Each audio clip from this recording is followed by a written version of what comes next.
Assalamualaikum warahmatullahi wabarakatuh. Selamat pagi dan shalom, Om Swastiastu dan salam budaya dan salam kebajikan.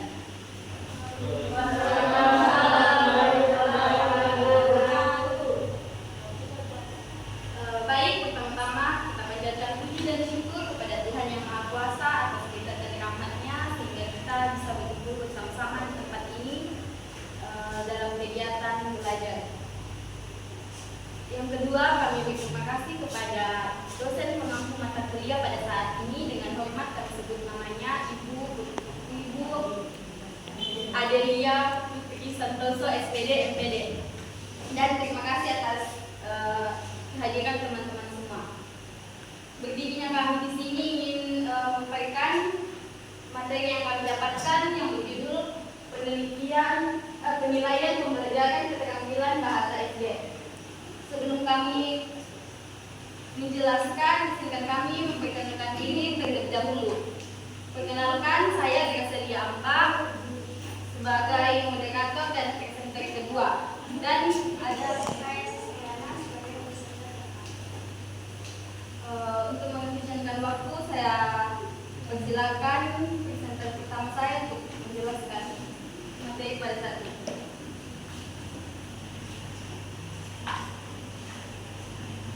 Kita masuk pada materi yang pertama, definisi penilaian pembelajaran. Penilaian pembelajaran keterampilan bahasa sekolah dasar adalah proses komprehensif yang melibatkan pengumpulan data secara sistematik tentang kemampuan siswa dalam menguasai 4 ranah utama: menyimak, mendengarkan, berbicara, membaca, dan menulis. Sesuai dengan prinsip kurikulum mereka yang menekankan orientasi dan berbasis kompetensi. Bagian A, prinsip dan karakteristik. Penilaian pembelajaran bahasa SD memiliki 8 prinsip utama. Yang pertama, sahih atau mengukur apa yang seharusnya. Kedua, objektif, bias, juga adil serta setara untuk semua siswa. Yang keempat, terintegrasi dengan pembelajaran sehari-hari. Bagian B, jenis dan fungsi negara. Penilaian dibagi menjadi 3 jenis utama. Yang pertama, diagnostik atau awal pembelajaran untuk identifikasi kelemahan awal seperti tes awal tanda dasar. Yang kedua, formatif selama proses via checklist harian saat diskusi kelompok untuk berbicara. Sumatif, akhir unit atau semester seperti presentasi naratif untuk mengukur kepastian lisan. Selanjutnya, tantangan dan solusi di SD.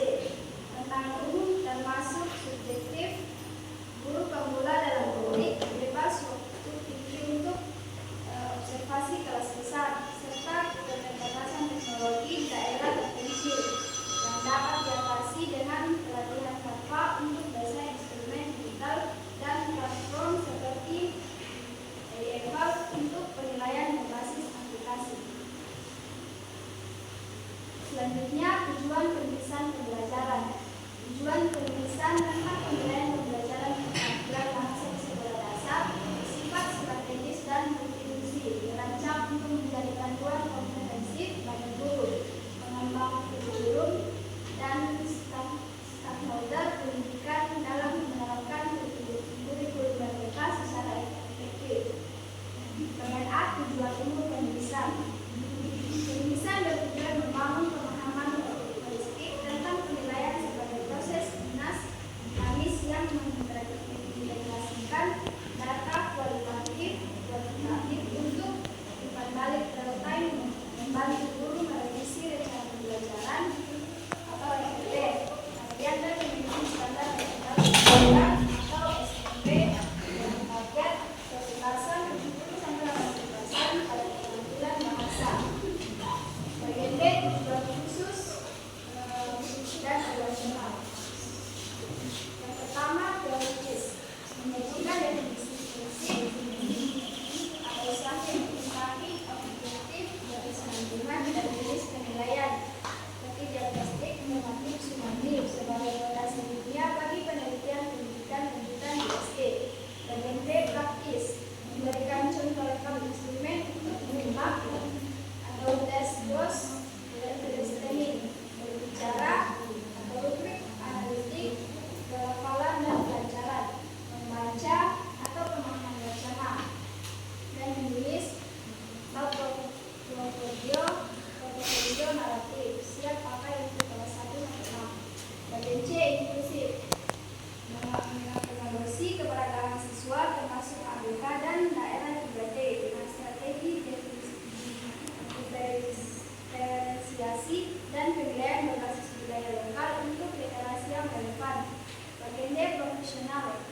meningkatkan kompetensi guru melalui refleksi diri, pelatihan mandiri, dan adaptasi ke media interaktif sesuai referensi konteks untuk modul pelajaran. Bagian E, evaluatif, menyediakan kerangka monitoring jangka panjang seperti analisis tren data penilaian laporan untuk optimalisasi kurikulum dan transisi ke jenjang SMP.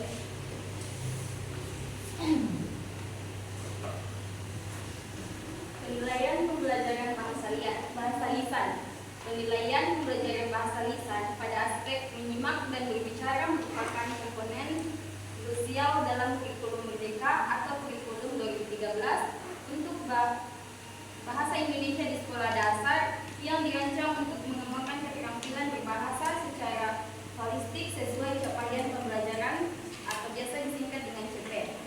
Nah, penilaian ini mencakup formatif, di mana proses belajar sehari-hari, dan juga penilaian sumatif, yaitu akhir periode. Dengan teknik observasi, tes lisan, rekaman, dan portofolio untuk menangkap kemajuan siswa secara autentik.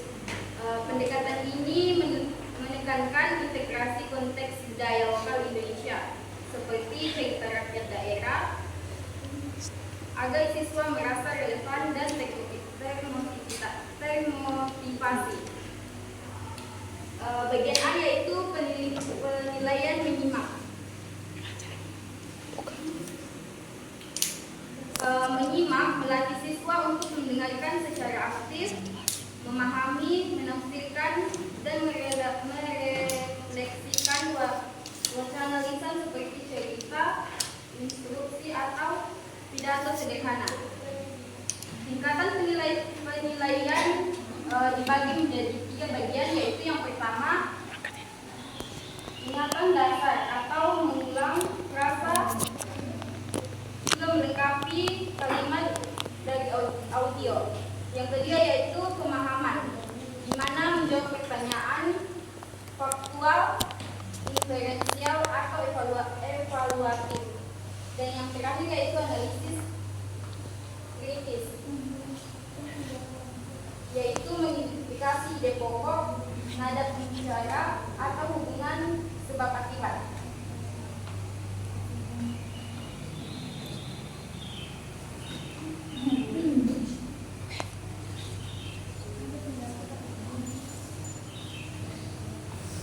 Teknik penilaian meliputi observasi, sikap mendengarkan, tes respon tertulis,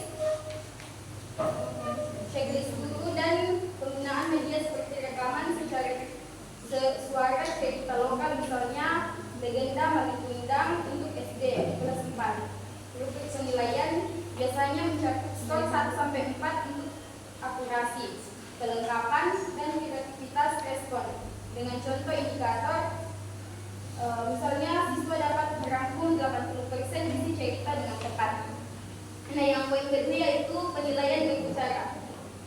Berbicara menilai kemampuan siswa menyampaikan gagasan secara lancar, koheren, dan ekspresif melalui monolog atau pidato deskriptif, dialog, atau diskusi kelompok.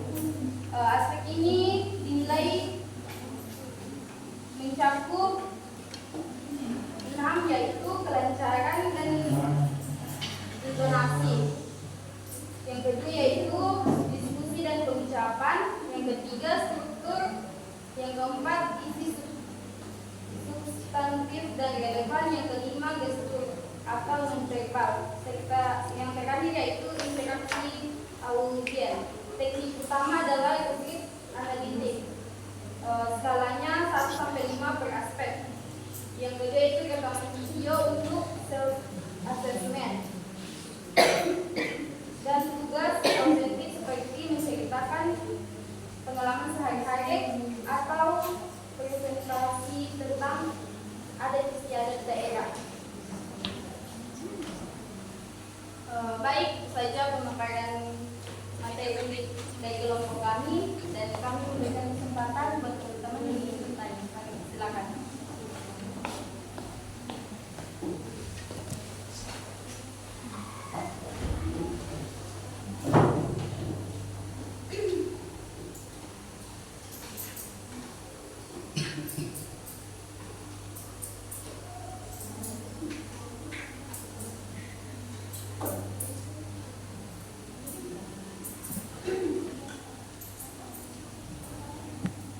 Ya,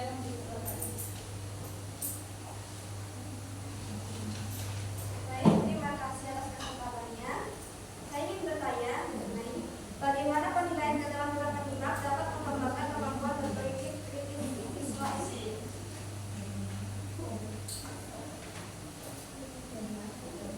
Penilaian keterampilan menyimak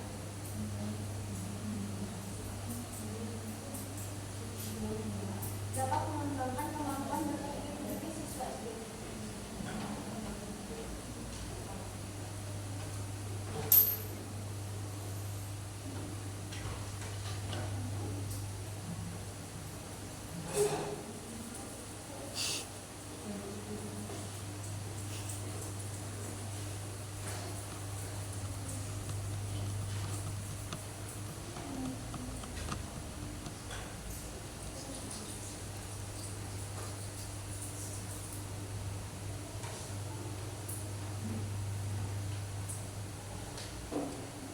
baik, apakah sudah tidak ada yang bertanya?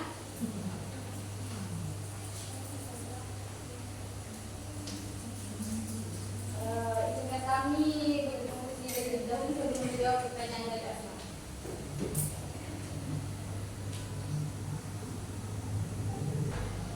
Baik, di sini saya akan menjawab pertanyaan dari Asma, yaitu pertanyaannya bagaimana penilaian keterampilan menyimak dengan mengembangkan kemampuan berpikir kritis siswa SD.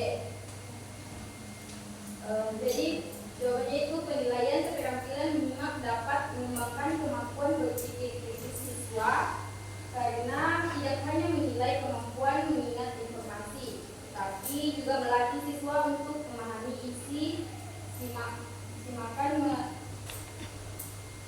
menganalisis makna, menilai kebenaran informasi, serta menarik kesimpulan, sehingga siswa terbiasa berpikir logis, reflektif, dan mampu mengungkapkan pendapat berdasarkan alasan yang tepat.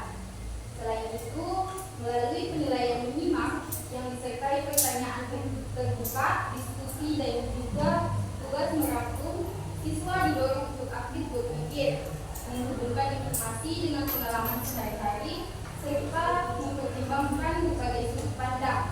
Proses ini membantu siswa untuk mengembangkan kemampuan bernalar, memecahkan masalah sederhana, dan membuat keputusan secara bertanggung jawab sejak usia sekolah dasar.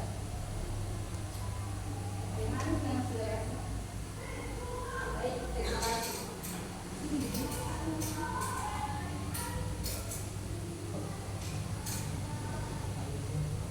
Terima kasih buat teman-teman atas partisipasi dalam sesi tanya jawab. Kami sebelum kami menutup, kami akan membacakan kesimpulan, yaitu penilaian merupakan proses sistematis pengumpulan data yang valid dan reliabel untuk membantu kemajuan siswa, mendiagnosis kebutuhan remedial atau pengayaan, mengolah CPP, serta membangun motivasi dan karakter melalui umpan balik. Penilaian menyimak dan berbicara dilakukan bertahap dari kemampuan dasar hingga analisis kritis menggunakan observasi, tes, rubrik, rekaman, dan review. Integrasi teknologi dan budaya lokal meningkatkan autentisitas pembelajaran. Tantangan subjektif diatasi melalui regulasi data sehingga menghasilkan lulusan SD yang fasih berbahasa, percaya diri, inklusif, dan siap menghadapi era digital. Baik, itulah hasil pemaparan hasil presentasi kelompok kami. Kurang dan lebihnya mohon dimaafkan. Kami akhiri dengan ucapan wabillahi taufiq wal hidayah.